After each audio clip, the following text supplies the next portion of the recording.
Hello and welcome to Commodity Champions. I'm Manisha Gupta. The gold prices continue to glitter as prices surge this year. In March 2023, gold prices in India have hit a record high of over 61,000 rupees per 10 grams. Over the last year, India's gold prices have seen an increase of around 20% as of April 2023. As gold glitters, silver prices too are trading at near one-month highs. So is it a good time to invest in gold? And if so, in what form and what percentage?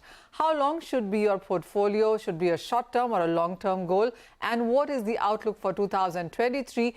Joining me to take all of the discussion forward is Ole Hansen. He's head of commodity strategy at Saxo Bank. Ole, hi, good to have you. And clearly, gold has outperformed various other asset classes, whether you look at equities, currencies, bonds, securities, even real estate in most of the countries, with gold prices, especially in India, up 20% in last 1 year, and nearly 10% of gains is what we've seen in this year as well.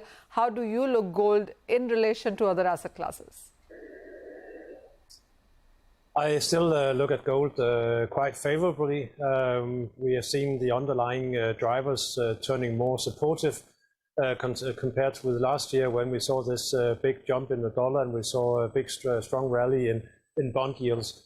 The outlook right now is pointing towards an economic slowdown. It's pointing towards a peak rate to emerge within the next few months, and that followed by rate cuts that in the US, that is, and that would likely continue to underpin the prices, also from the fact that we are seeing some dollar weakness occurring at the same time. Multiple other factors, which I'm sure we're going to discuss in this. Interest rates is something that everybody is watching out for, and 25 basis point markets believe is factored in that we will see perhaps on 3rd of May.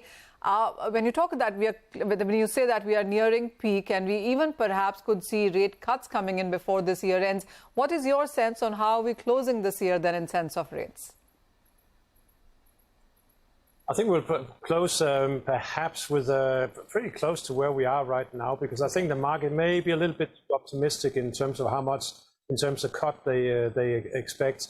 Right now priced in around 50 basis points following another 0.25% hike, as you talked about. So perhaps around this level we are now, perhaps a 0.25% lower. But I think the main thing is that we're heading towards a peak situation in rates. It can either come about by an economic downturn that forces the Fed to abandon its inflation target, or simply because the outlook for inflation continues to support a reversal in the hikes we've seen in recent years, or during the past year. So peak rates in previously and during the past 20 years has every 3 times that happened signaled a strong period for gold, and that's what we're looking for to be repeated. You spoke about the dollar index as well. Any range that you're putting out on that one for this year? Come again, sorry, I didn't get the first part. I said the dollar index as well. Are you putting out any range for this year now? Not particularly on the dollar. When it comes to gold, we still see it high at a record high by the end of the year. And what levels? I mean, are you looking at 2100 coming back? As in, is that the high that you're looking at and beyond? I think if we look at from a longer-term perspective, just look at the world as it is right now. We are seeing a de-dollarization having some kind of impact. We're seeing central banks continue to be strong buyers. We're seeing earning growth in the world's biggest stock market in the US, not showing any signs of a pickup in earnings growth anytime soon. And I think that basically leaves the playing field open to other investments. And with that in mind, and considering the risk of a weaker dollar over the coming periods, I think the long-term prospect for gold is still there. And if you look at the chart zooming out maybe 10, 20 years, the kind of formations that we're seeing having been built in the gold market could indicate that if we do see a new record high, then there could be quite a substantial move higher in the coming years. So with that in mind, I think we maintain a prospect for 2100 easily to be met at some point. All right.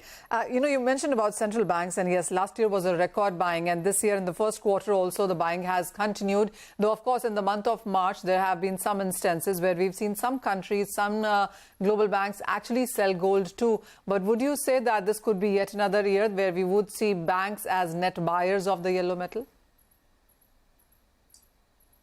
For sure, but what's the unknown right now is really how strong that demand is relative to the price, because there might be some price sensitivity. You mentioned gold has reached a record high in rupees. We've seen record highs in other currencies as well, and that potentially could have an impact on how the central bank thinks regarding the price. So quite often in the past we've seen that the market needs to consolidate before we see additional buying. So basically, even if you're a central bank, you just need to get familiar and comfortable with the new higher level. So that may just slow down some of the price action or the buying activity that we see.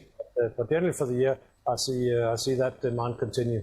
Well, also, what's your sense for silver then? And because we've seen support come in for this too, but far away from its all-time highs in the dollar or, for that matter, rupee terms.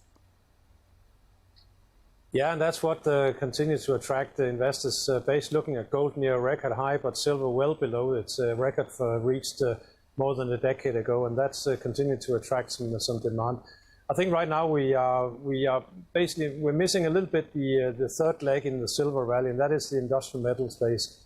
I heard in the section just before that we talked about copper, and copper right now is still struggling to find the momentum that the market is looking for. I think until we get that, then silver may struggle a little bit to continue to outperform. But generally, having rallied by 30 cents during the past month, so far the correction has been very shallow, and that does indicate there are bidders in the market waiting for any setbacks to get involved. So silver looks promising as well as platinum. I think last week we saw quite a substantial narrowing of the discount between gold and platinum. All right. You mentioned about metal. You talked about copper as well. And yes, we've seen sell come on every uptick into many of these industrial metals. The markets, while of course are looking at lower inventories, but it is a Chinese demand which is keeping the prices under pressure. What's your sense now for the remaining quarter on where could we be headed with all of these industrial metals? Well, I think the structural long-term outlook for copper, just looking at the availability of supply and the green transformation, is a story of strength. And we saw that just a couple of weeks ago when copper made an attempt to break higher. It triggered quite an aggressive amount of speculative buying. It basically means that buyers are worried about missing out on the rally when it comes. But the failure to break higher at that point triggered the selling that we're seeing right now, which is taking it back near the lower end of its current range. But longer term, it's difficult not to build a bullish case for copper, looking at both the supply and the demand side. And the same goes for some of the other metals, particularly those involved in the transformation. So bullish copper, but when you look at the markets right now and how the past 1 week has been, we're looking at multi-week, multi-year highs, multi-year lows rather for many of these metals.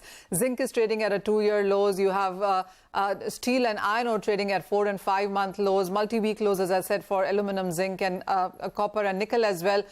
What is it? On one side, of course, the markets will watch out for the US Fed. On the other side, the Chinese demand and perhaps a Chinese stimulus measure. What is it that would excite you within the metal space? What would you buy, and what kind of a risk-reward ratio are you looking at?